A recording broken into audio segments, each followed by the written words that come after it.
রমজানের শেষ দশকে কোন আমল আছে কিনা, কি কি আমল করতে পারি?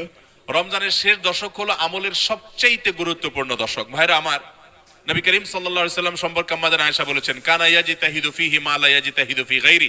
রমজানের শেষ 10 দিনে আসলে নবী সাল্লাল্লাহু আলাইহি সাল্লাম ইবাদতের জন্য এত চেষ্টা করতেন, এত মেহনত করতেন, এত সাধনা করতেন, তার জীবনে অন্য কোন সময় ইবাদতের জন্য এত সাধনা করতেন না, শেষ 10 দিন ইবাদতের জন্য যেরকম সাধনা করতেন। এবং আম্মা আয়েশা বর্ণিত হাদিসে আরো বলেছেন তিনি, নবী করিম সাল্লাল্লাহু আলাইহি সাল্লাম কানা ইযা দাখালাল আশর, রমজানের শেষ 10 দিন যখন শুরু হতো, আহিয়া লাইলা, সারা রাত আর ঘুমাতেন না, শেষ দশক কখনো ঘুমাতেন না। ওয়া আইকাযা আহলা, পরিবারের লোকদেরকে ঘুম থেকে ডেকে তুলতেন। ওয়া সাদ্দামে ইজারা, কোমর বেঁধে নিতেন। এবং ইবাদতের জন্য সবচেয়ে বেশি মেহনত মুজাহাদা তিনি করতেন।